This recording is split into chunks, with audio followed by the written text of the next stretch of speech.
Chapter 6. The Con Man. "What's the matter?" George asked Nancy. "The plaque! It's gone!"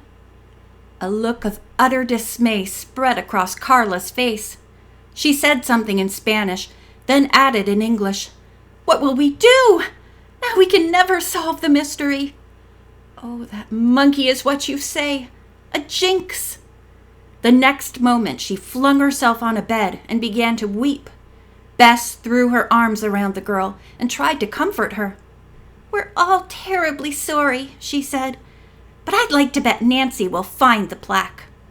"I'm certainly going to try," Nancy replied. "The first thing I shall do is go down to the desk and report the theft to the manager." The clerk on duty took her into the manager's office, where a pleasant-looking man, Senor Diaz, was in charge at the moment. Quickly, Nancy told her story. "I am very sorry to hear this," the man said. "The plaque sounds most unusual. It seems like a strange thing for anyone to steal. What would be the motive for such a theft?" "I don't know," Nancy answered, "but the plaque has been in the Ponce family for hundreds of years, and they will be greatly upset to learn it has been stolen." "Miss Ponce is with you, is she not?" the man asked. "Does she know about this?" Nancy nodded. "She is upstairs crying over the loss." Senor Diaz tapped his desk with a pencil. "One thing is sure, somebody with a key got into the room. This would indicate a chambermaid or a porter. However, I assure you, Miss Drew, that I can vouch for the absolute honesty of all our employees." Nancy said she doubted that the plaque would be of interest to them anyhow. More likely it had been stolen by an intruder with a skeleton key. "Then it will be very hard to trace such a person," Senor Diaz said. He walked out to the lobby with Nancy. "I shall investigate the matter immediately. Can you give me any clues at all as to who the thief might have been?" The young sleuth told him that in her hometown of River Heights, a man had tried to steal the plaque. He claimed to be an importer in New York City. She also mentioned Luis Losa, the craftsman's assistant who had copied some of the markings on the plaque before he had been stopped. Out of the corner of her eye, Nancy noticed a woman listening intently to the conversation. In a moment, she approached the young detective and asked, "Is there a monkey on the plaque?" Surprised, Nancy said, "Yes." "I'm Mrs. Smith," the woman said. "I have just come from one of the gift shops in the hotel. On the wall is a plaque with a monkey on it." Nancy doubted that it could be Carla's property, but she thanked Mrs. Smith and hurried toward the shop, with Senor Diaz following her. As the two rushed in, Nancy stopped short. She could hardly believe her eyes. The plaque on the wall was indeed the valuable heirloom of the Ponce family. She told this to Senor Diaz, and then asked the shop owner, Senora Violeta, how she had obtained the plaque. "In a rather unusual way," the woman replied. "Less than half an hour ago, one of the hotel's guests, Senor Manuel Sanchez, brought it in." "But why did he bring it here?" Nancy asked, perplexed. "To sell it," the shop owner answered. "Senor Sanchez said that he had brought the plaque to the hotel because he had had an order for this antique piece from a collector. The man was from the United States and was staying here. But when Senor Sanchez arrived, the buyer had already left." Nancy was intrigued by this series of falsehoods and encouraged the shop owner to go on. The woman smiled and asked, "First, would you mind telling me, Senorita, why you are so interested?" "Because," Nancy replied, "this plaque belongs to a friend of mine and was stolen." Senora Violeta gasped. "Oh dear! Oh dear!" she exclaimed. "I have done something dreadful." "Please tell the whole story," Senor Diaz urged. A frightened look had come over the woman's face, but she went on. "Senor Sanchez told me that he did not want to bother taking the plaque all the way home. He wondered if I would be interested in buying it." "And you did?" Nancy asked. The shop owner shook her head. At the time Senor Sanchez was here, a customer walked in. She is an avid antique collector and recognized the plaque as a valuable curio. Hearing that he wanted to sell the plaque, she asked him how much he wanted for it. When he said $150, she bought it and gave him cash. In turn, she handed me $10 as my commission. Senor Diaz asked why the customer had not taken the plaque with her. She did not want to bother carrying the plaque up to her room just then, Senora Violeta replied, and asked me to keep it overnight. Nancy asked what Manuel Sanchez looked like. The woman described the man as having red hair and small features and wearing a black and white checked sports jacket.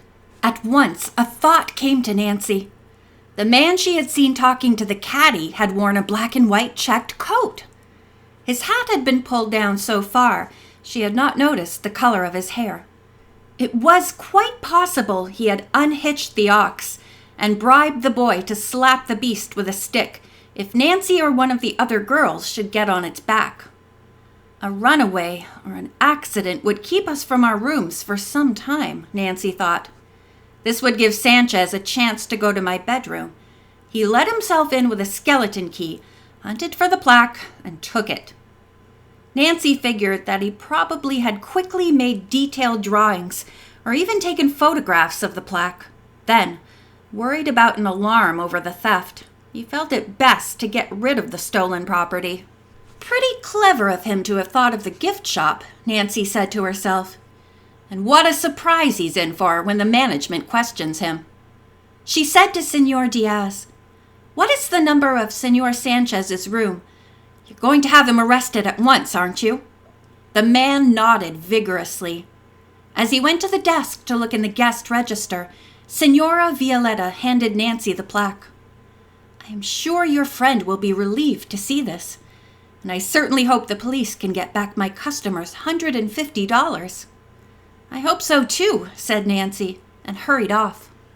When she reached the desk, Senor Diaz had just finished checking the guest list. He turned to Nancy and said in a worried voice, "No Manuel Sanchez has been registered here." Nancy panicked. The thief had vanished, and no doubt had all the necessary information to solve the mystery of the crossword cipher before she could do so. The young sleuth climbed the stairway and was calm again by the time she opened the door to her bedroom. "Good news!" she cried out happily, and presented the plaque to the tear-stained Carla. "Oh, Nancy! Where did you find it?" Nancy quickly related the story and told of her worry about Manuel Sanchez having all the information he wanted. He must be an accomplice of Luis Loza and Harry Wallace. George said with determination, "Let's see to it that we beat that gang at their own game." Just before dinner time, 2 police officers arrived to question Carla and the other girls, as well as the shop owner. They had also notified the woman who had purchased the plaque from Sanchez and reported that she was very angry about the whole affair. She was demanding that the hotel give her back the $150 she had spent. "Of course you are not concerned in that part of the case," one of the officers told the girls. "We will let you know if we apprehend Sanchez. Can you tell us anything that might help solve this mystery?" Nancy revealed her suspicions that there might be a liaison between Sanchez and Luis Loza. She also mentioned that the two possibly had some connection with Harry Wallace of New York because of their interest in the plaque. The officers thanked her and left. No word came from the police that night or early the next morning, and Carla was discouraged. Trying to be cheerful, Bess said, "That horrible Sanchez is probably thousands of miles from here by now, and good riddance. Then he won't bother us again." All the girls began to feel a sense of relief. Nancy decided to take the plaque to the Arajanas forest and show the carvings to the guard there. She might get a clue from him. At 10 o'clock, the 4 friends went aboard the launch. It had a cabin to accommodate about 20 people and an open aft deck.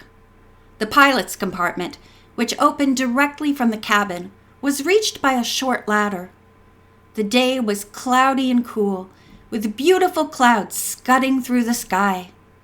The crowd on board was jolly, and the girls soon became acquainted with a delightful couple from England. The husband was a camera bug like Bess, and the two snapped picture after picture of the many snow-capped mountains on either side of the lake. After the launch had been cruising for about half an hour, it began to slow down. Finally, the engine stopped. After a long wait, the pilot left his seat and came to call back into the cabin. "Sin gasolina," he announced. "No gas!"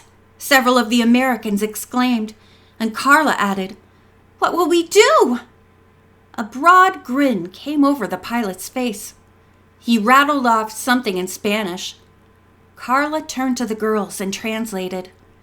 He said, "Who would like to swim to shore for help?" End of chapter 6.